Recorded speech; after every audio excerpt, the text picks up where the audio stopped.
नमस्कार साथियों, स्वागत और अभिनंदन आप सभी का। तो चलिए आज के सेशन को हम प्रारंभ करते हैं। और आज का ये जो सेशन है ये अपना तीसरा सेशन है। ठीक है।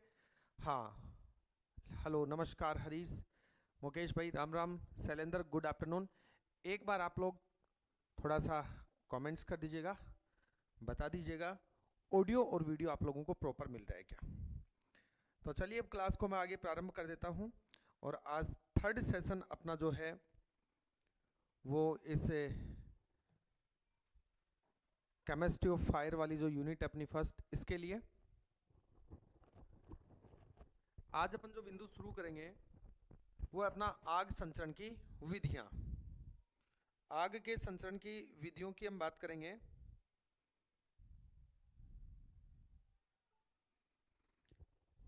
तो आग संचरण की विधि नोट कीजिए।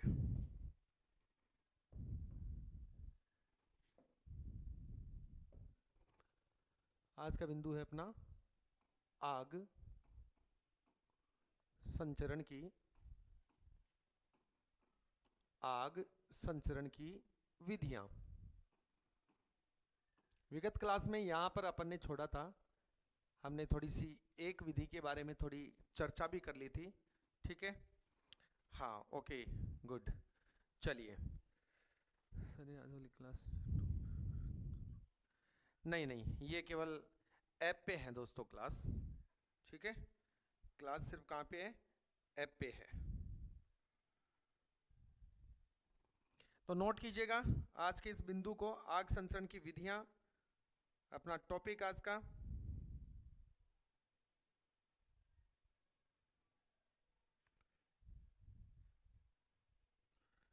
चलिए, रेडी हो सभी?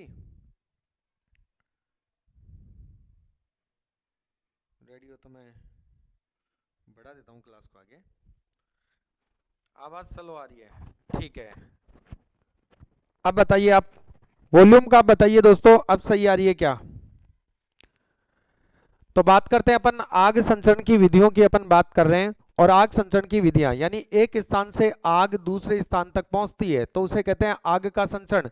उष्मा या आग का उष्मा या आग का उष्मा या आग का एक स्थान से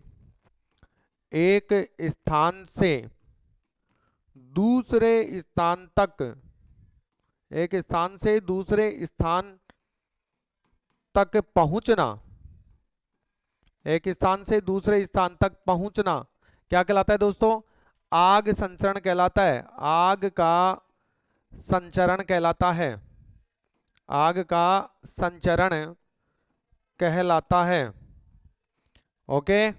और इस आग संचरण की जो विधियां हैं, उम्मीद करते हैं कि आपके कांटेक्ट में से ही पूरा पेपर आना चाहिए। बिल्कुल हरीश, आप लोग जिस उम्मीद के साथ मेरे साथ जुड़े हैं दोस्तों, जो विश्वास आप लोगों ने मुझ पे जताया है, आपको इसका पूरा पूरा फल मिलेगा।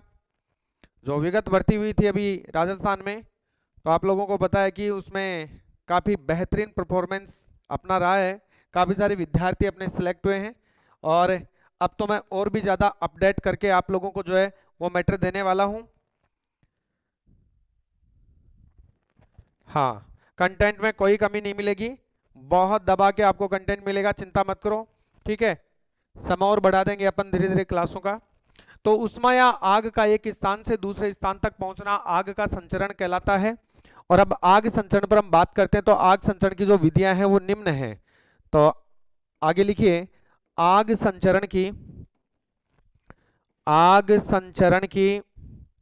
विधियां, आग संचरण की विधियां निम्न हैं। आग संचरण की विधियां निम्न हैं। एक विधि जो है दोस्तों, वो तो है अपनी कौन सी? संचालन विधि। कौन सी विधि है? संचालन विधि है। एक विधि का नाम है संचालन विधि। इनकी अलग अलग डिटेल पढ़ेंगे अपन। संचालन विधि, एक विधि है संवहन विधि, और एक विधि है विकिरण विधि। कौन सी विधि है? आग संचरण की विकिरण विधि, और एक है कंबनसेशन दहन विधि। कौन सी विधि है? दहन विधि। ये चार विधियां हैं। इन चार विधियों के माध्यम से जो आग है वो एक स्थान से दूसरे स्थान तक पहुंचती है दोस्तों। और आग एक स्थान से दूसरे स्थान तक पहुंच रही है, इसका मतलब संचरण हो रहा है आग का। अब चारों की हम डिटेल करेंगे वन बाय वन कि संचालन में किस तरह से आग का संचरण होता है, कंडक्शन मेथड कहते हैं इसको। संवहन में किस तरह से आग एक स्थान से दूसरे स्थान तक पहुंचती है। विकिरण में किस तरह से आग या ऊष्मा एक स्थान से दूसरे स्थान तक पहुंचती है। और दहन में क्या होता है, इन पे चर्चा करेंगे। हाँ, पुस्तक के लिए मैंने आप लोगों को बताया था कि आप मेरे को व्हाट्सअप कर देना। आप मेरे को व्हाट्सअप करेंगे तो वहां से आपको ऑनलाइन जो है मैं डायरेक्ट आपको इधर से सेंड करूंगा बुक पोस्ट करके। काफ़ी सारे विद्यार्थियों ने मंगा रखी है, उनको भी भेज रहा हूँ, कुछ की भेज चुका हूँ, कुछ की अभी रिलीज होंगी आजकल में। चलिए, तो अब बात करते हैं सबसे पहले संचालन विधि की। तो नंबर 1 हेडिंग लगाइए दोस्तों, संचालन विधि। संचालन विधि, संचालन विधि की बात करते हैं। और ये जो संचालन विधि है इसको कहते हैं कंडक्शन मेथड। क्या कहते हैं इसको? इसको कंडक्शन मेथड कहते हैं दोस्तों। यस, कंडक्शन मेथड, इंग्लिश में इसको कहते हैं conduction method. Conduction method, conduction method, ठीक है। संचालन विधि या कंडक्शन मेथड जो है ये क्या है, इसकी हम चर्चा करते हैं। तो सबसे पहले संवहन जो है, सॉरी संचालन की बात करें पहले। तो संचालन जो है इसमें होगा क्या, संचालन में क्या होता है दोस्तों, कोई भी पदार्थ ऊष्मा लेके, देखिए एक कॉन्सेप्ट आप समझे पहले, मैं चाह रहा हूं कि इसको समझाने से पहले कॉन्सेप्ट आपको क्लियर करूं, ठीक है। ध्यान दीजिए संदीप, बिल्कुल मैं आपको पूरा अच्छे से अच्छा कंटेंट दूंगा, ठीक है। तो आप एक बार बीच में इतना होता है उतना होता है ना करें। आप जो मैं बता रहा हूं आप उसको सीखें, उसको जानें, आपको बहुत बेनिफिट मिलने वाला है, ठीक है। ओके, संचालन विधि कंडक्शन मेथड जो है दोस्तों, इस मेथड में क्या होता है, जैसे ये अपने पास एक लोहे की छड़ है। क्या है? ये एक लोहे की छड़ है। इस लोहे की छड़ को कल मैंने बता भी दिया था आपको, ठीक है। इस लोहे की छड़ को हम क्या करते हैं, इस लोहे की छड़ को गर्म करते हैं। ए सिरा गर्म करते हैं, बी सिरा स्वतः ही गर्म हो जाता है।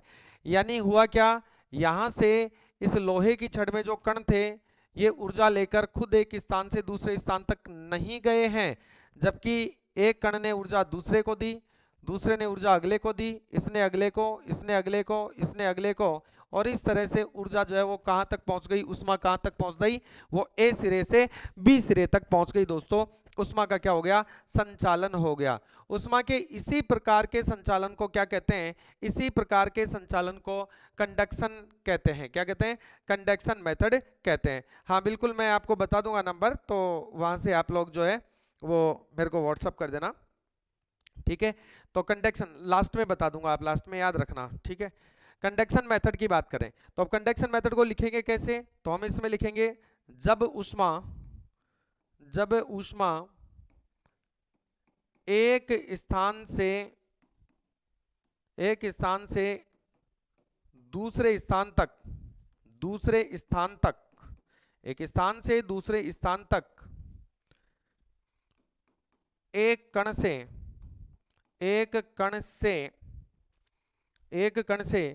दूसरे कण तक, एक कण से दूसरे कण तक संचरित होती है, एक कण से दूसरे कण तक संचरित, एक कण से दूसरे कण तक संचरित होती है, संचरित होती है। तो इसी विधि को ऊष्मा का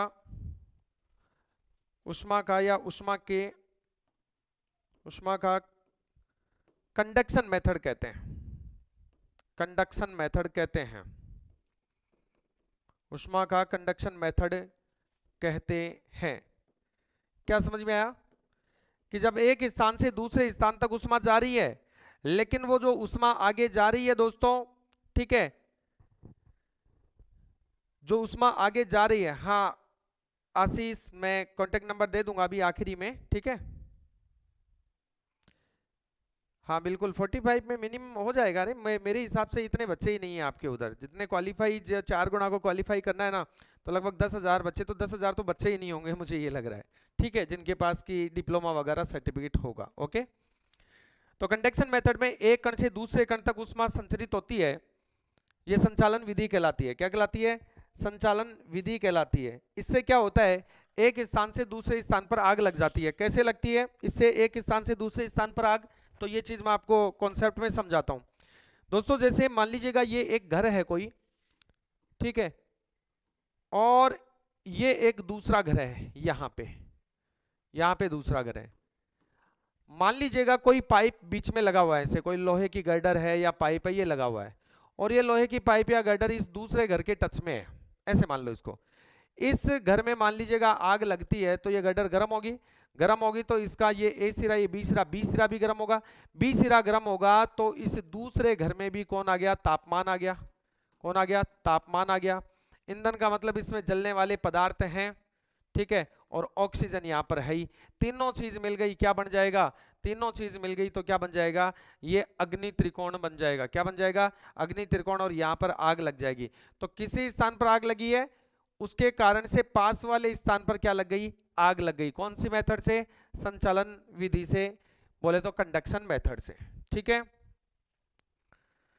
ओके, चलिए अगली बात करते हैं, नंबर 2 संवहन विधि, कन्वेंशन मेथड। दूसरी विधि जो है दोस्तों वो है संवहन विधि। नंबर 2 उष्मा की संवहन विधि, उष्मा संचरण की संवहन विधि, कन्वेंशन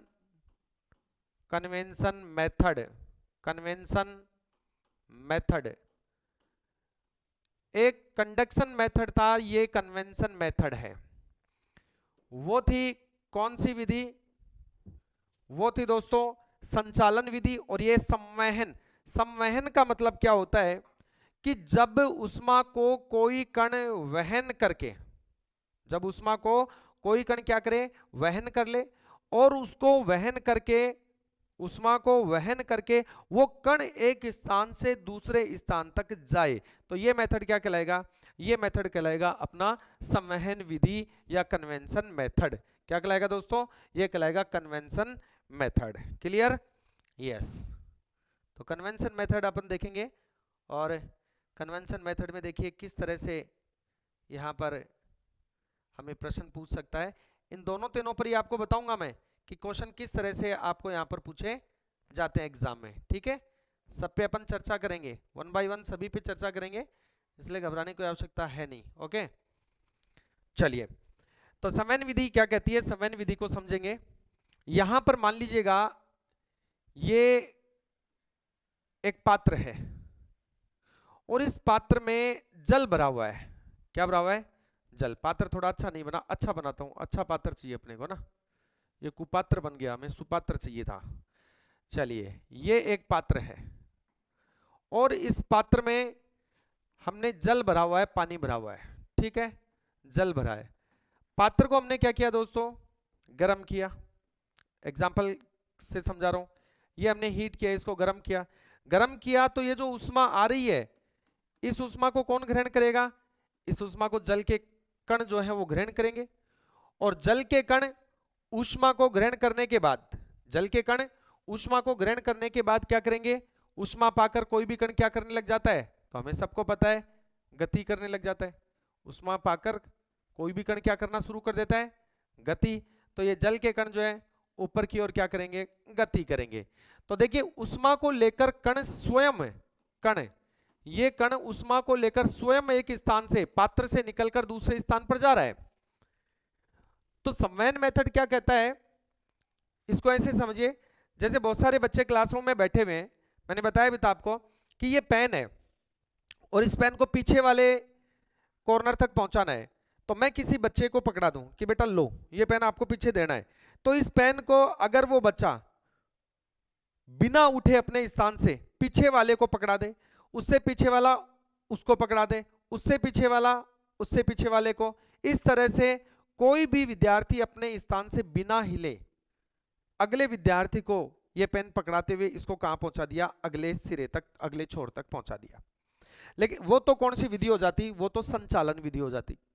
लेकिन यह संवहन विधि ये कहती है कि मैंने कहा बेटा ये पेन पीछे पहुंचाना है, तो इस पेन को आप में से आगे वाले विद्यार्थी ने लिया और वो खुद स्वयं अपना स्थान छोड़ के और गति करके खुद उस स्थान पर जाकर इसको रख के आए। यानी कि जब कण जो है वो स्वयं उष्मा लेकर एक स्थान से दूसरे स्थान तक जाता है, तो वह विधि कहलाती है संवहन विधि या कन्वेंशन मेथड कहलाती है। क्या कहलाती है? कन्वेंशन मेथड कहलाती है। ठीक है, चलिए तो लिखेंगे इसमें, जब कोई कण ऊष्मा को ग्रहण कर, जब कोई कण ऊष्मा को ग्रहण कर अपना स्थान छोड़कर, ऊष्मा को ग्रहण कर अपना स्थान छोड़कर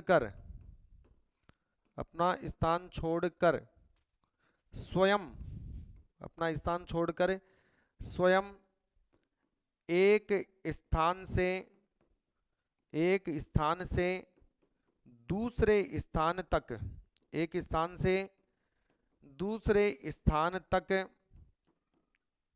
ऊष्मा को लेकर जाता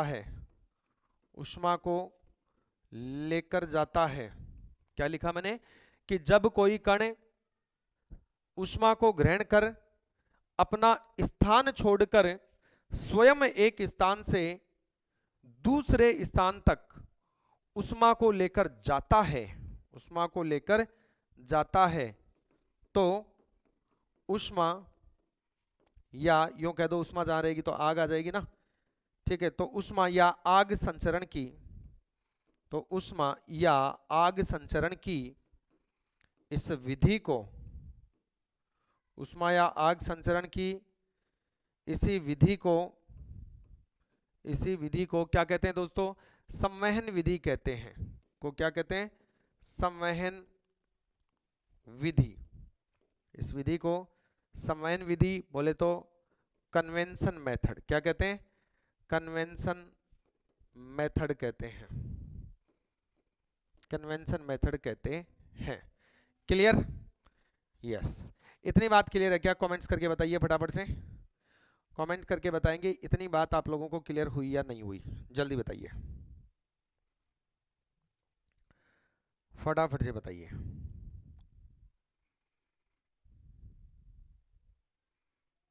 फटाफट से बताइएगा दोस्तों।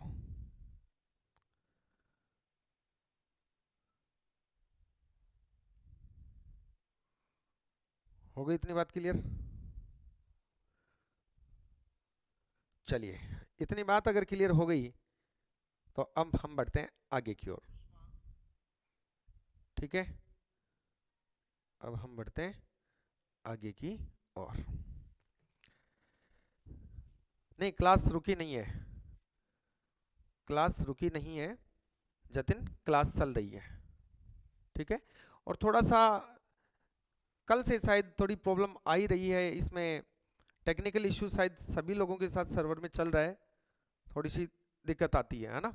अभी चेक कीजिएगा, मैं एक बार चेक कर लेता हूँ, वैसे तो क्लास चल रही है फिर भी मैं चेक कर लेता हूँ।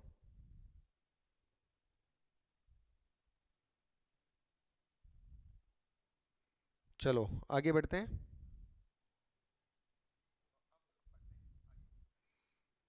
चलो, रुकी नहीं है क्लास, चल रही है।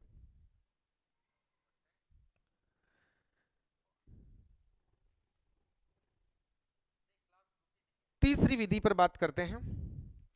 तीसरी विधि पर हम बात करते हैं, चल रही है भाई, मैंने चेक कर लिया, क्लास जो है वो प्रॉपर चल रही है। अब तीसरी विधि पर हम बात करते हैं, और तीसरी जो विधि है दोस्तों आग संचरण की, नंबर 3, वो है विकिरण विधि। तो नंबर 3 लिखेंगे विकिरण विधि। विकिरण विधि, विकिरण विधि की हम चर्चा करते हैं। विकिरण विधि को रेडिएशन मेथड कहते हैं। क्या कहते हैं? Radiation method. Radiation method. तो रेडिएशन मेथड की हम चर्चा करें, विकिरण विधि की हम बात करें, तो ये विकिरण विधि क्या है इसको समझिए। आग लगने का कारण विकिरण भी हो सकती है। कैसे? मैं पहले एक एग्जाम्पल से आपको समझाता हूं। मान लीजिएगा दोस्तों, यहां पर ये कोई खेत है। क्या है? ये कोई खेत है, और इस खेत में मान लीजिए अभी गेहूं की फसल कटी है, और हमने गेहूं के पौधे की जो इस तरह से पूलियां होती हैं, जिनको पूली बोलते हैं, अपन एक जगह बांध देते हैं काट करके, तो गेहूं की पूलियों को हमने यहां पर रख दिया, या यूं रख दिया। मान लीजिएगा यूं अपन ने गेहूं की पूलियों का इस तरह से क्या बना दिया, ढेर बना दिया। बना दिया। तो गेहूं की पूलियों का ढेर अपन ने बना दिया, तो यहां पर सूर्य से क्या आ रहा है, प्रकाश तो आ रहा है ना। सूर्य से प्रकाश आ रहा है, गर्मी का समय, अत्यधिक गर्मी हो रही है, यानी कि प्रकाश तीव्र आ रहा है, तीव्र प्रकाश। और तीव्र प्रकाश आ रहा है तो तापमान बढ़ रहा है। क्या बढ़ रहा है? यहां पर इन पुलियों में तापमान बढ़ रहा है। तापमान क्या हो रहा है? इंक्रीज। और भाई गेहूं के जो पौधे हैं, मान लीजिएगा वो सूख गए, हमने उनको काट लिया, वो सूख गए, और हमने उनको एक जगह ढेरी बनाकर उनको रख दिया। अब सूर्य से प्रकाश आ रहा है तो तापमान बढ़ेगा, और वो खुद गेहूं के जो पौधे हैं वो सूख चुके हैं, वो किसके रूप में? वो जलने वाला पदार्थ है, यानी ईंधन है। और वातावरण में कौन है? वातावरण में ऑक्सीजन है। ये तीनों यहां पर एक साथ मिल जाते हैं, और यहां पर इस ढेरी में क्या लग जाती है? आग लग जाती है। ढेरी में क्या लग जाती है दोस्तों? फायर लग जाती है, आग लग जाती है। समझ रहे? ये सेल्फ कंबंशन है, ध्यान रखना। इस तरह से अगर कोई पदार्थ जलता है तो वो सेल्फ कंबंशन कहलाता है, स्वतः जल उठना कहलाता है। लेकिन हम यहां बात स्वतः जल उठने की नहीं कर रहे हैं, हम तो ये विकिरण विधि देख रहे हैं। तो देखिए सूर्य कितना दूर है, हम धरातल पर हैं, और वहां से उष्मा आ रही है। कौन आ रही है?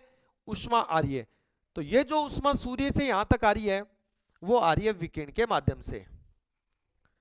हाँ, वायुमंडल का गर्म होना, यही तो बात बता रहा हूं मैं। पूरे वायुमंडल की तो बात कर रहा हूं कि ये धरातल है, ये सूर्य है, पूरे वायुमंडल की बात कर रहा हूं। तो वायुमंडल गर्म जो हो रहा है वो सूर्य के प्रकाश के कारण हो रहा है, और सूर्य के प्रकाश में जो उष्मा है उसके कारण हो रहा है। और सूर्य का प्रकाश धरातल तक या वायुमंडल में जो आ रहा है वो किससे आ रहा है? विकिरण के माध्यम से तो आ रहा है, किरणों के रूप में आ रहा है, प्रकाश तरंगों के रूप में आ रहा है। तो वो रेडिएशन हो गई ना, तरंगे आ रही है तो रेडिएशन हो गया। बात क्लियर अनिल? ओके।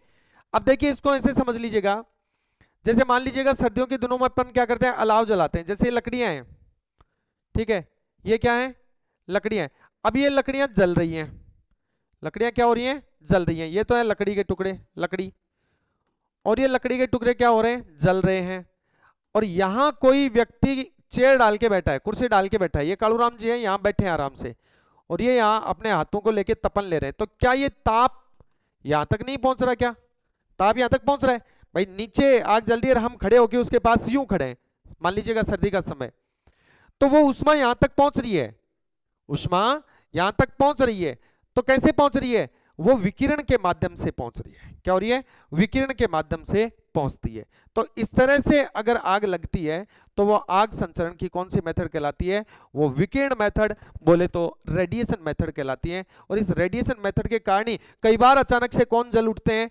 जंगलों में आग लग जाती है। इसी के कारण अभी बताया खेतों में अनाज के पौधों की जो ढेरियां लगी होती हैं उनमें आग लग जाती है। कई बार नहीं होता अपने आप ही आग जल जाती है किसी स्थान पे, कमरे में आग लग गई अपने आप, तो हम तो क्या समझ बैठते हैं, मान लो कमरा चारों तरफ से पैक है, ठीक है, शीशे वगैरह से पैक है, बहुत ज्यादा आज धूप है, और उस कमरे में धूप आ रही है लगातार विंडो से, तो विंडो से धूप आ रही है तो क्या होता है? विंडो से धूप आ रही है तो अंदर तापमान बढ़ रहा है लगातार, अंदर कमरे का तापमान बढ़ रहा है, बाहर निकलने का तापमान को बाहर निकलने का कोई एग्जिट नहीं है, तो कमरे के अंदर बहुत ज्यादा ताप हो जाएगा, तो जो पदार्थ रखे हुए हैं जलने वाले वो जल उठेंगे, सेल्फ कंबंशन हो जाएगा। तो इस तरह से कई बार गाड़ियां खड़ी होती हैं बंद होके, जिसके चारों विंडोज ऊपर बंद है, मतलब खिड़कियां बंद है उसकी पूरी, शीशे बंद है गाड़ी के, धूप में खड़ी है, जल उठती है अचानक से, वो यही कारण है। क्या है ये है विकिरण मेथड से। ठीक है, तो इसमें हम क्या लिख सकते हैं? उष्मा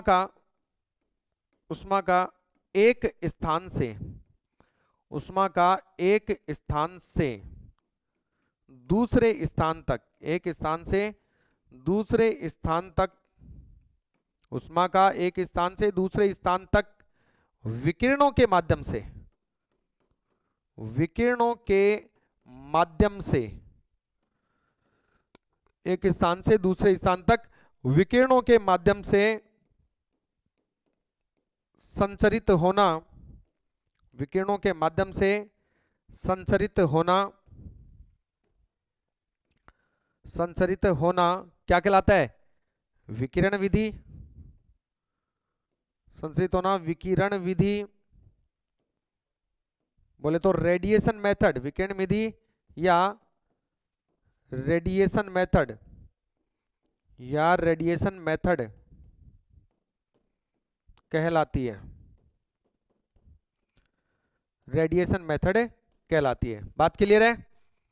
ओके, इतनी बात अगर क्लियर है, हीटर से रूम में आग, बिल्कुल शैलेंद्र, बिल्कुल सही जवाब आपने यहां दिया है। बहुत ही अच्छे आपने यहां पर एक कमेंट्स किया है, बहुत ही अच्छा पकड़ा आपने बिंदु को, पॉइंट को, कि रूम में कई बार आग लग जाती है हीटर के कारण। सर्दियों के दिनों में हीटर जला के छोड़ देते हैं। अब हीटर से हम तक जो उष्मा आ रही है वो विकिरण के माध्यम से ही आ रही है, और नींद आ गई अपने को तो, और हीटर चल रहा है लगातार, रूम चारों तरफ से बंद है, अचानक से रूम का टेम्परेचर तो बढ़ेगा ही बढ़ेगा, और रूम का टेम्परेचर इतना बढ़ गया कि अंदर रखे हुए पदार्थ जल उठे। ठीक है, ओके, चलिए तो आगे बढ़ते हैं। नहीं, संवहन से क्या होता है भाई? बुक में किसके लिए लिखा हुआ है संवहन से होता है? अनिल, संवहन से नहीं होता है। हीटर जो है वो विकिरण से ही होता है, इस बात को ध्यान रखना। संवहन में कण खुद जाएगा ऊर्जा लेके, ये ध्यान रखिए हमेशा, ठीक है। चलिए, तो उष्मा का एक स्थान से दूसरे स्थान तक विकिरणों के माध्यम से संचरित होना विकिरण विधि या रेडिएशन मेथड जो है वो कहलाती है। और एक चौथी जो विधि बताई थी वो है दहन विधि, कंब्यूशन मेथड, ठीक है। दूसरी विधि कौन सी है? नंबर 4, वो है दहन विधि। तो नंबर 4 हेडिंग लगाइए। आपने अभी तक 3 ही पढ़ी होंगी, लेकिन चूंकि हम फायर थ्योरी पढ़ रहे हैं, क्या पढ़ रहे हैं अपन? हम फायर थ्योरी पढ़ रहे हैं दोस्तों, इसलिए फायर थ्योरी में सारी चीजें अपने को पता होनी चाहिए।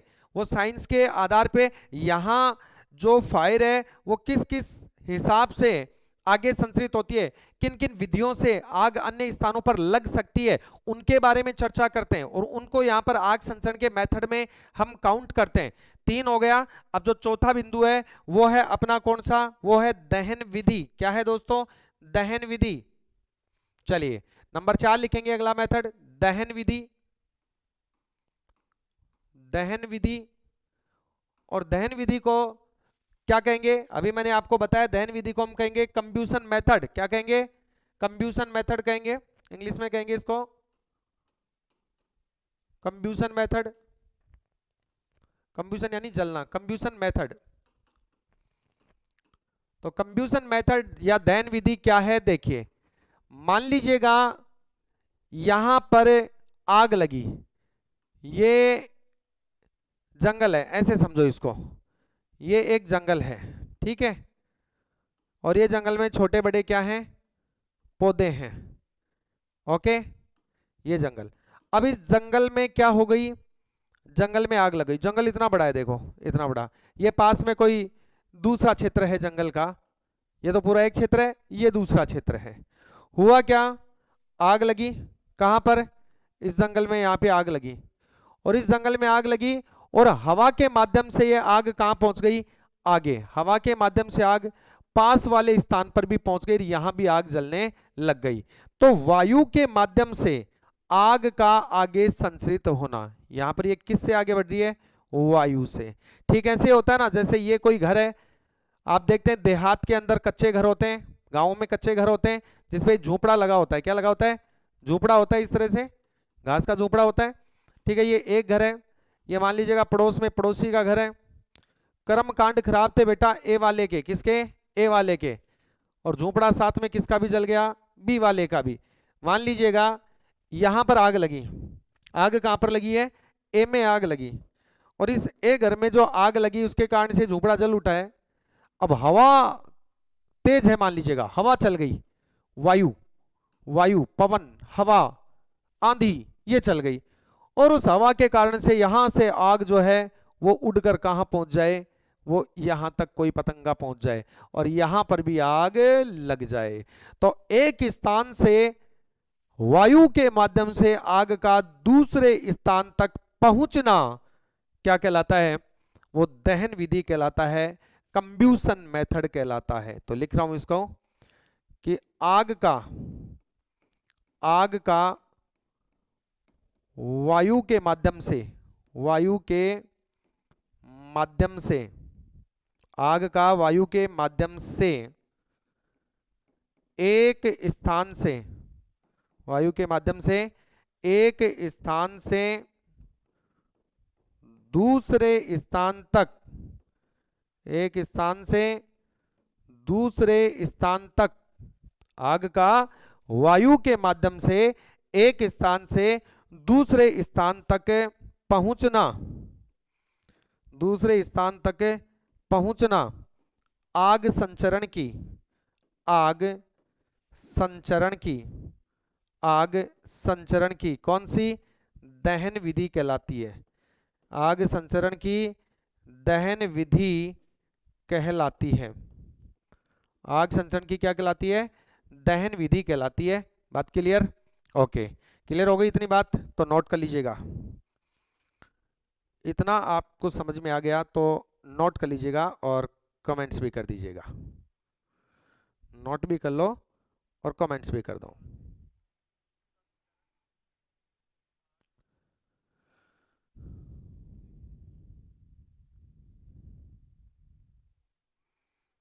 चलिए, हो गया इतना?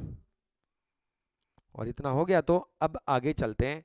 अब बात करते हैं दोस्तों, हम कुछ परीक्षा उपयोगी तथ्यों की चर्चा करते हैं। किसकी चर्चा करते हैं? कुछ परीक्षा उपयोगी तथ्यों की चर्चा हम करते हैं।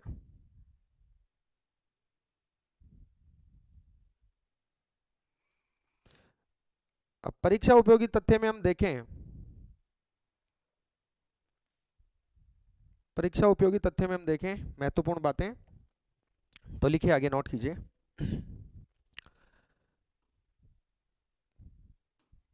परीक्षा उपयोगी तथ्य, परीक्षा उपयोगी तथ्य, एग्जाम इंपॉर्टेंट फैक्ट्स की बात करते हैं। और एग्जाम इंपॉर्टेंट फैक्ट में देखें तो पहला आप फैक्ट लिखेंगे नंबर 1। क्रम से आप नंबर लगाते रहना और फिर लिखना। देखिए, आग की जो लपटें होती हैं वो सामान्यतः लाल रंग की होती हैं। कैसी होती हैं? लाल रंग की होती हैं। लेकिन कभी कभी क्या होता है, कभी कभी जब आग बहुत ज्यादा भयंकर रूप से लगी होती है, आग क्या होती है दोस्तों? बहुत ज्यादा भयानक रूप से लगी होती है, बहुत ज्यादा भयंकर रूप से अगर आग लगी होती है तो ऐसी स्थिति में क्या होता है? ऐसी स्थिति में जब तापमान बहुत ज्यादा होता है और तापमान लगभग 1400 से 1600 डिग्री सेंटीग्रेड तक अगर आग की लपटों का होता है, तो इतने तापमान पर जो आग जल रही होती है 1400 से 1600 डिग्री सेंटीग्रेड पर, उस आग की लपटों का रंग सफेद हो जाता है। कैसा हो जाता है? सफेद हो जाता है। यही बात कई बार एग्जाम में पूछ ली जाती है। ठीक है, तो लिखिए आग की लपटों का, पहला फैक्ट लिखेंगे, आग की लपटों का, आग की लपटों का रंग सफेद, सफेद हो जाता है, सफेद हो जाता है। किस तापमान पर? डैश 1400 से, ये डैश है, ठीक है, 1400 से 1600 डिग्री सेंटीग्रेड पर यदि जो आग जल रही है उसका तापमान 1400 से 1600 डिग्री सेंटीग्रेड है, तो दोस्तों ऐसी स्थिति में उस आग की लपटों का जो रंग है वो कैसा हो जाता है? सफेद हो जाता है।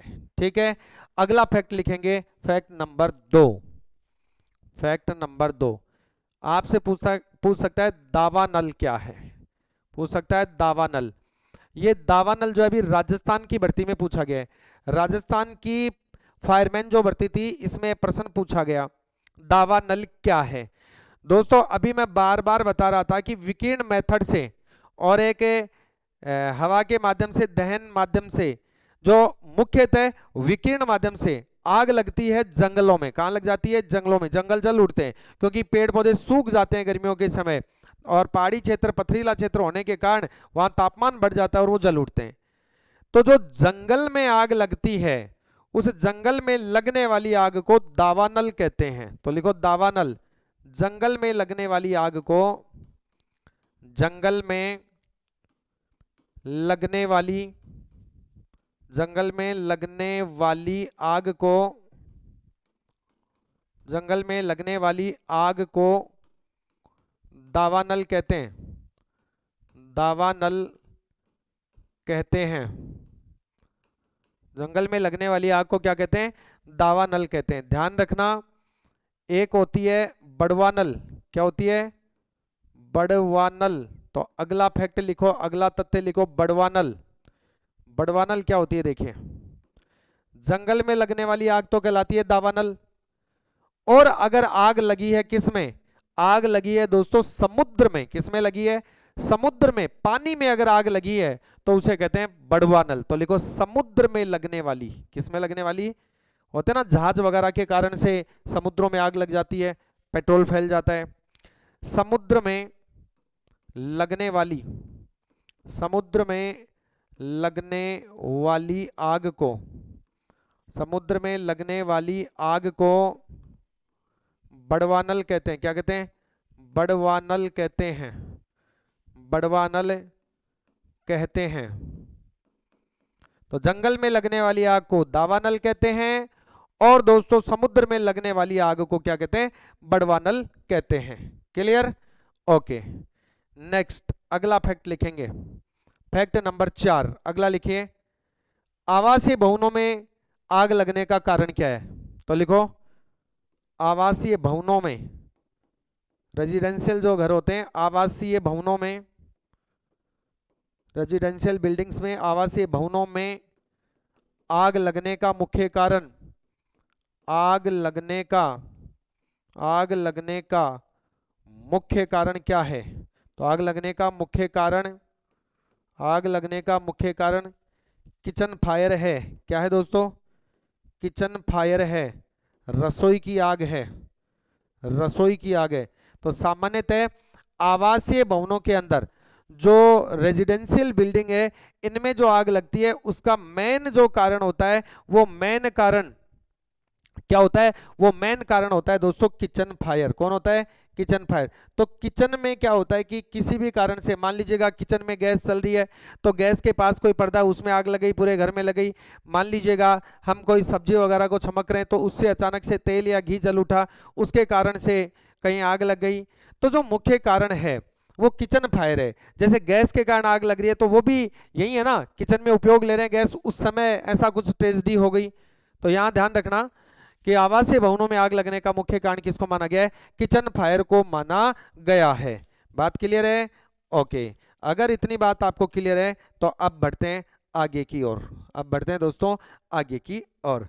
अब महत्वपूर्ण शब्दावली की बात करते हैं, और अब जिस शब्दावली की बात करने जा रहा हूं वहां से आपको एग्जाम में एक प्रश्न पक्का पूछने वाला है दोस्तों, डेफिनेटली पूछने वाला है, ध्यान रखना। तो चलिए आगे चलते हैं। महत्वपूर्ण शब्दावली लिखो, महत्वपूर्ण शब्दावली। महत्वपूर्ण शब्दावली की बात करते हैं। महत्वपूर्ण शब्दावली में नंबर 1, सबसे पहले बात करते हैं, आपको एक बिंदु लिख के दे दे, थर्मल्स बर्न। क्या है? Thermals burn, thermals, thermals burn. Thermals burn क्या है ये आपसे पूछे, नाम से स्पष्ट है। थर्मल का मतलब होता है ताप। थर्मल का मतलब क्या है दोस्तों? थर्मल का मतलब होता है ताप, टेम्परेचर, ताप। और बर्न का मतलब होता है जलना। बर्न का मतलब क्या होता है? जलना। और जले हुए पे बर्नॉल यूज करते हैं, ध्यान देना। तो थर्मल बर्न्स क्या होता है कि आग की लपटों के कारण जलना। किसके कारण? तो लिखो इसमें, आग की लपटों के कारण, आग की लपटों के कारण जलना, आग की लपटों के कारण जलना थर्मल्स बर्न कहलाता है। थर्मल्स बर्न कहलाता है, थर्मल्स बर्न कहलाता है। क्लियर? होता है ना, कई बार आग लग जाती है, कोई व्यक्ति अंदर फंसा रह गया, जल गया, उसकी पूरी स्किन जल गई। तो आग की लपटों के कारण से अगर जल जाता है कोई, तो उस इंजरी को हम कहेंगे कि थर्मल्स बर्न हो गई। जतिन ग्रह सर, मैं आपका ओल्ड स्टूडेंट हूँ, इसलिए मेरे को आपके क्वेश्चन पूछते ही आंसर पता लग जाता। वाह क्या बात है, ये तो बहुत अच्छी बात है, ये तो बहुत अच्छी बात है।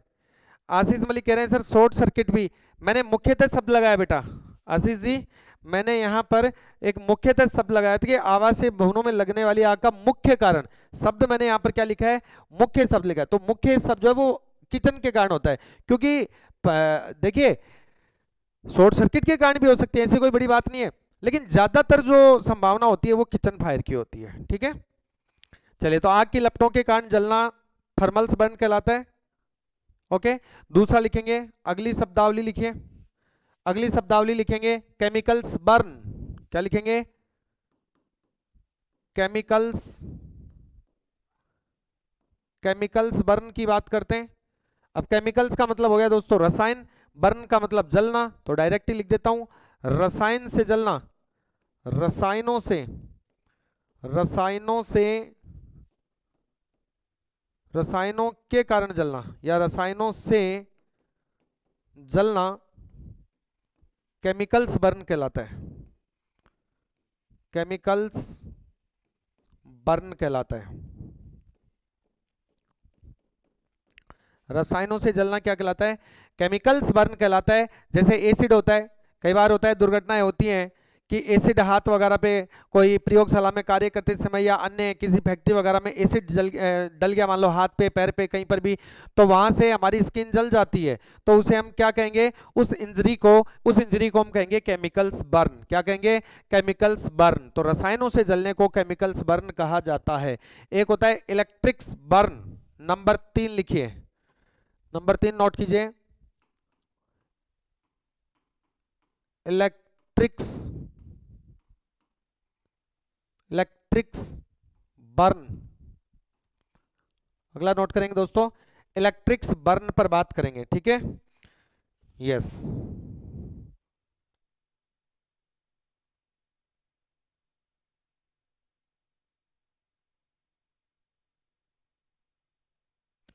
हाँ भाई, तो इलेक्ट्रिक्स बर्न की हम बात करेंगे। और इलेक्ट्रिक्स बर्न में देखिए विद्युत से जलना, यदि विद्युत से जल जाते हैं, किससे जल जाते हैं, बिजली का कार्य कर रहे हैं उससे अगर अपन जल गए तो उसे इलेक्ट्रिकल्स बर्न कहते हैं, इलेक्ट्रिक्स बर्न कहते हैं। तो लिखो बिजली के कारण जलना, बिजली के कारण या बिजली से, बिजली के कारण या बिजली से जलना, जलना क्या कहलाता है, इलेक्ट्रिक्स, इलेक्ट्रिक्स बर्न कहलाता है, इलेक्ट्रिक्स बर्न कहलाता है, क्या कहलाता है, इलेक्ट्रिक्स बर्न कहलाता है, बिजली से जलने को कहते हैं इलेक्ट्रिक्स बर्न। नेक्स्ट महत्वपूर्ण शब्दावली में नंबर 4 लिखेंगे रेडिएशन बर्न, क्या है, रेडिएशन बर्न की बात करेंगे। तो नंबर 4 लिखिए दोस्तों, रेडिएशन, रेडिएशन बर्न, नाम से स्पष्ट है रेडिएशन का मतलब क्या है, तो रेडिएशन का मतलब है दोस्तों विकिरण, विकिरणों से जलना। जैसे मान लीजिए आप धूप में बैठे हैं और अत्यधिक धूप है और आप धूप में काम कर रहे हैं और आपकी स्किन जो है वो धूप के कारण से जल जाती है, तो उसे क्या कहेंगे, उसे रेडिएशन बर्न कहेंगे, क्या कहेंगे, रेडिएशन बर्न। या कहीं पे आग लग रही है, उससे तापमान आ रहा है, हम कोई कार्य कर रहे हैं या आग बुझाने का कार्य कर रहे हैं, मान लीजिएगा वैसे तो हम पूरी सेफ्टी के साथ जाएंगे, लेकिन मान लीजिएगा कहीं आग लगी और उसके कारण से टेम्परेचर हुआ और उस टेम्परेचर के कारण हमारी स्किन झुलस गई, तो इसे हम क्या कहेंगे, रेडिएशन बर्न कहेंगे। तो लिखो विकिरणों, विकिरणों के कारण, विकिरणों के कारण जलना, विकिरणों के कारण जलना रेडिएशन बर्न कहलाता है, विकिरणों के कारण जलना रेडिएशन, रेडिएशन बर्न कहलाता है, क्या कहलाता है, रेडिएशन बर्न कहलाता है। Clear, okay. और अगली शब्दावली में हम बात करेंगे फ्लैश पॉइंट, क्या कहेंगे दोस्तों, फ्लैश पॉइंट। तो पहले इतना नोट कर लीजिएगा फिर आगे बढ़ते हैं कि फ्लैश पॉइंट क्या है। फ्लैश पॉइंट नंबर 5 लिखिए, फ्लैश पॉइंट, फ्लैश पॉइंट क्या है, कुछ समय के लिए जो आग लगती है वो क्या कहलाती है? वो फ्लैश पॉइंट कहलाती है। अचानक से आग लगी, कुछ देर के लिए आग जल उठी, कुछ देर के लिए 2 5 10 सेकंड के लिए आग जल उठी, बुझ गई, वो कहलाती है फ्लश पॉइंट। ठीक है, तो कुछ समय लगी आग क्या कहलाती है? फ्लश पॉइंट कहलाती है। कुछ समय के लिए, कुछ समय के लिए लगी आग, कुछ समय के लिए लगी आग फ्लश पॉइंट कहलाती है। क्या कहलाती है? फ्लश है ये। कुछ समय के लिए लगी आग क्या कहलाती है? फ्लश आग या फ्लश पॉइंट कहलाती है। फ्लश पॉइंट कहलाती है। क्लियर? कोबाल्ट साल्ट रेडिएशन से, हाँ बिल्कुल, रेडिएशन कोई भी विकिरण, अल्फा गामा बीटा, ठीक है, जो अपनी एक्सरे विकिरण होती है उनके कारण से ये सारा विकिरण से जलना। शाबाश। ओके, तो प्लस पॉइंट क्या होता है? कुछ समय के लिए लगी आग। कई होते नहीं, बाबा जी आते हैं, वो अपने हाथ में कुछ रखते हैं और उसको ऐसे हवा में फेंकते हैं, आग लगती है, कुछ देर के लिए आग लगती है। तो सोडियम के टुकड़े लाते हैं, वो हवा में छोड़ते हैं, हवा के संपर्क में आते ही सोडियम के टुकड़े जलने लगते हैं। तो इस तरह से जो अचानक से थोड़ी देर के लिए आग लगती है वो कहलाती है प्लस पॉइंट। क्या कहलाती है? प्लस पॉइंट कहलाती है मित्रों। तो ये हो गई अपनी महत्वपूर्ण शब्दावली। और अब हम जो चर्चा कर रहे हैं वो महत्वपूर्ण बिंदुओं में बात करते हैं, अग्निशमन से संबंधित महत्वपूर्ण दिवस कौन से हैं। ठीक है, तो चलिए हेडिंग लगाइए, अग्निशमन से संबंधित महत्वपूर्ण दिवस। अग्निशमन से अग्निशमन अग्निशमन से संबंधित अग्निशमन से संबंधित महत्वपूर्ण महत्वपूर्ण दिवस। और इस तरीके का एक प्रश्न आपको अक्सर पूछ ही लेता है, ध्यान रखना। यहां से इन महत्वपूर्ण दिवसों में से एक प्रश्न पूछने की पूरी पूरी उम्मीद है दोस्तों। मैं आपसे यही कहूंगा कि आप लोग जैसे जैसे रोजाना मैं पढ़ा रहा हूं, साथ के साथ आप लोग इनको क्लियर करते चलना, पूरे के पूरे मैटर को याद करते चलना। ठीक है, क्लासें एक भी मिस मत करना दोस्तों। इस बार आपका सरकारी नौकरी लगने का सपना पूरा हो जाएगा। ठीक है, जिस तरह राजस्थान में झंडा लहराया था, अब हरियाणा में झंडा लहराने की बारी है दोस्तों। अगर आप मेरे साथ लगातार जुड़े रहेंगे आपको बहुत बेनिफिट मिलने वाला है। मैं जल्दी ही आप लोगों को बताने वाला हूं, डिस्कस करके पहले सर से, फिर मैं आपको बताने वाला हूं कि आप लोगों के लिए क्विज जो है वो भी रखी जाएंगी यूट्यूब पे रेगुलरली, तो उन पे भी हम बाद में चर्चा करेंगे। पुस्तक के लिए आपने पूछा था, तो आखिरी में मैं आपको कॉन्टैक्ट नंबर दे दूंगा, तो आप मेरे को उस पर अपना एड्रेस वगैरह वो बता देना। ठीक है, चलिए, तो पहला दिवस है नेशनल फायर डे। पहला दिवस है दोस्तों नेशनल फायर डे, तो लिखो number 1 national fire day. National fire day, और नेशनल फायर डे मनाया जाता है 14 अप्रैल को। कब मनाया जाता है? 14 अप्रैल को। और आने वाला है भैया नेशनल फायर डे, आने वाला है राष्ट्रीय अग्नि दिवस या अग्निशमन दिवस भी कह सकते हैं, आने वाला है 14 अप्रैल को। अगला है national safety day. National safety day कब मनाया जाता है? तो नेशनल सेफ्टी डे 4 मार्च को। नंबर 2 लिखेंगे, नेशनल सेफ्टी, कौन सा? दोनों अलग अलग है, ये ध्यान रखना, दोनों अलग अलग हैं। ये नेशनल सेफ्टी है, national safety day. National safety day मनाया जाता है 4 मार्च को। कब मनाया जाता है? 4 मार्च को। नेशनल फायर डे 14 अप्रैल, नेशनल सेफ्टी डे 4 मार्च। राष्ट्रीय सुरक्षा दिवस, राष्ट्रीय सुरक्षा दिवस कब मनाया जाता है? 4 मार्च को मनाया जाता है। और अगला लिखेंगे international fire fighter day.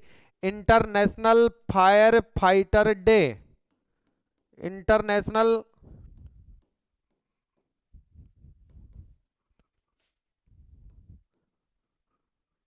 International fire fighter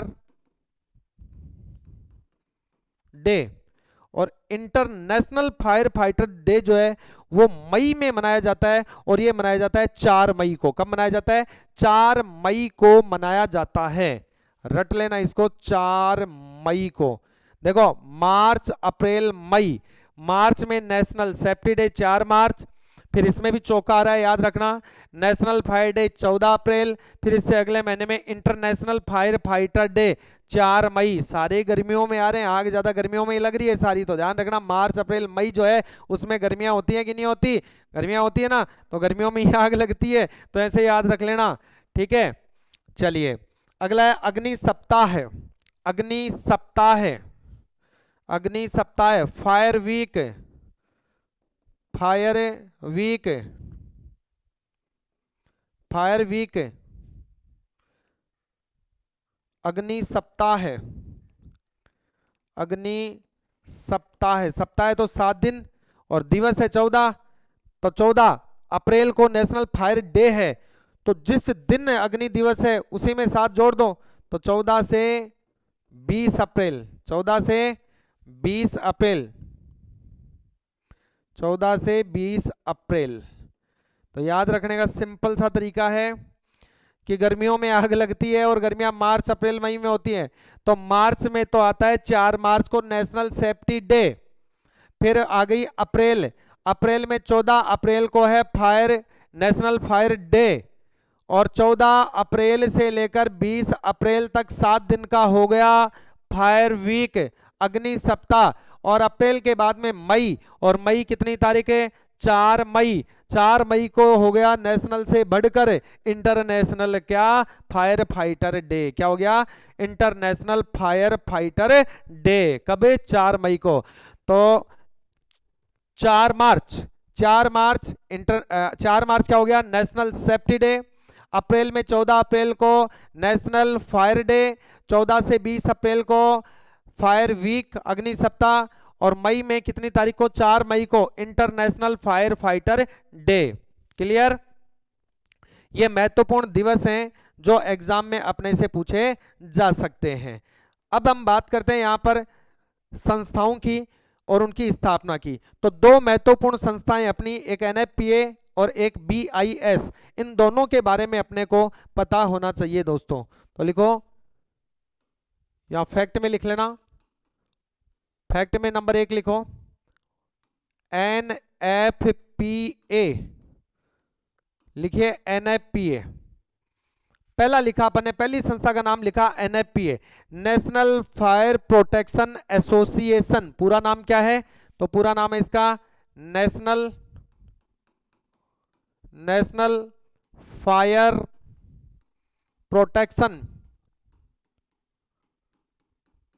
protection association.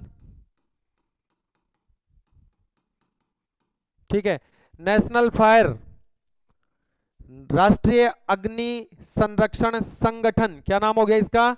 राष्ट्रीय, हिंदी में राष्ट्रीय अग्नि, राष्ट्रीय अग्नि संरक्षण संगठन, राष्ट्रीय अग्नि संरक्षण संगठन, एनएफपीए। और एनएफपीए की स्थापना 1896 में हुई थी। कब हुई थी? 1896 में हुई थी दोस्तों, ध्यान रखना। तो लिखो स्थापना, स्थापना, स्थापना 1896 में, 1896 नोट कर लीजिए, 1896।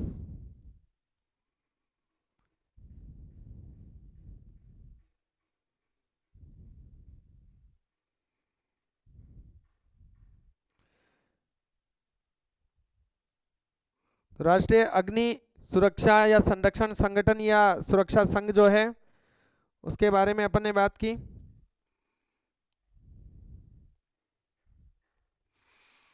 स्थापना कब हुई? 1896 में हुई, 1896 में हुई। ठीक है, बहुत सारे काम करते हैं। राष्ट्रीय अग्नि संरक्षण संघ भी इसको कहते हैं, ध्यान रखना, अग्नि संरक्षण संघ। ये 6 नवंबर 1896 को और यूएस में इसका मुख्यालय है। कहाँ है मुख्यालय? मुख्यालय यूएस में, यूनाइटेड स्टेट अमेरिका में। और 1896 की तारीख भी पूछे तो अभी मैंने आपको बताई थी कितनी, 6 नवंबर 1896। 1896 6 नवंबर। हालांकि इतना डिप में नहीं पूछता है ऐसे, सीधे सीधे ये ईयर पूछता है। मुख्यालय कहाँ है? यूएस में। ठीक है, अगला है BIS, bureau of Indian standard. इसको राष्ट्रीय अग्नि सुरक्षा संघ भी कहते हैं, राष्ट्रीय अग्नि सुरक्षा संघ भी इसको कहते हैं, राष्ट्रीय अग्नि सुरक्षा संघ, इस नाम से भी इसको बोलते हैं हिंदी में ना। तो राष्ट्रीय अग्नि सुरक्षा संघ कह दो या नेशनल फायर प्रोटेक्शन एसोसिएशन कह दो, एक ही बात है। स्थापना कब हुई? 6 नवंबर 1896 में। मुख्यालय कहाँ है? यूएस, यूनाइटेड स्टेट अमेरिका में। दूसरी जो संस्था है, नोट कर लिया आपने, इतना नोट कर लिया तो आगे बढ़ता हूं। दूसरी जो संस्था है दोस्तों, नंबर 2, दूसरी संस्था कौन सी है? दूसरी संस्था है BIS। कौन सी है दूसरी संस्था? BIS अपनी दूसरी संस्था है। BIS, bureau of Indian standard. BIS पूरा नाम लिखो, bureau of Indian standard, bureau of Indian standard, भारतीय मानकता ब्यूरो है ना। तो ब्यूरो ऑफ इंडियन स्टैंडर्ड, और ब्यूरो ऑफ इंडियन स्टैंडर्ड की बात करें तो इसकी स्थापना 23 दिसंबर 1986, कब हुई थी? 23 दिसंबर 1986 को हुई थी स्थापना। 23 दिसंबर 1986, 23 दिसंबर 1986 को इसकी स्थापना हुई। और इसका जो मुख्यालय है वो है नई दिल्ली में। मुख्यालय कहाँ है दोस्तों? तो मुख्यालय है नई दिल्ली में, नई दिल्ली में। तो ब्यूरो ऑफ इंडियन स्टैंडर्ड, और इसकी स्थापना 23 दिसंबर 1986, 23 दिसंबर 1986। और मुख्यालय कहां पर है इसका? नई दिल्ली में इसका मुख्यालय है। कहां पर है मुख्यालय? नई दिल्ली में इसका मुख्यालय। और अब आखिरी फैक्ट के रूप में परीक्षा संभावित तथ्यों में आखिरी बातें और मैं आपको बता रहा हूं आज के लिए। तो लिखो नंबर 3, फायरमैन के, स्पीड से लिखेंगे, लिखो फायरमैन के जूतों का रंग, और फायरमैन के जूतों का रंग होता है काला। कैसा होता है? काला। फायर अधिकारी होगा तो लाल हो जाएगा। क्या हो जाएगा? लाल। फायर ऑफिसर के जूतों का रंग पूछ ले तो लाल। फायर ऑफिसर के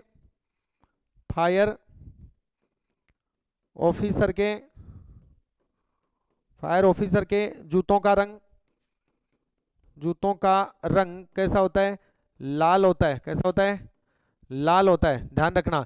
अगला फैक्ट नोट करेंगे, भारत में आपदा अधिनियम 2005 में बना। भारत में आपदा अधिनियम 2005 में बना। 2005 में बना। भारत में आपदा अधिनियम 2005 में बना, ध्यान रखना। और आगे बात करते हैं यहाँ पर सेफ्टी हेलमेट कोड वगैरह, ये तो आगे अपन देखेंगे। भारत का फायर एक्ट कब बना? 13 फरवरी 2007 को। भारत का फायर एक्ट,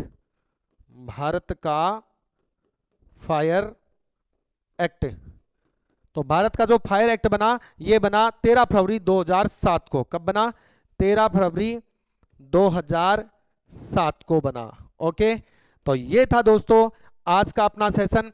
और इसी सेशन के साथ आप लोगों का केमिस्ट्री ऑफ फायर क्या हो जाता है? कंप्लीट हो जाता है।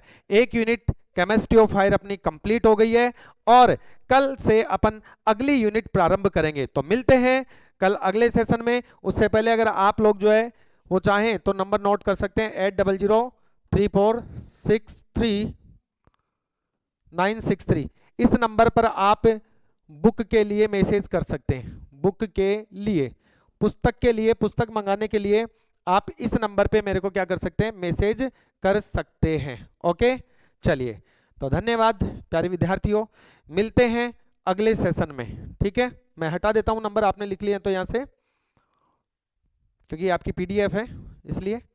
तो बुक के लिए आप 8003463963 पे मैसेज कर सकते हैं। चलिए, तो मिलते हैं अगले सेशन में, तब तक के लिए सभी को प्यार भरा नमस्कार, राम राम, धन्यवाद।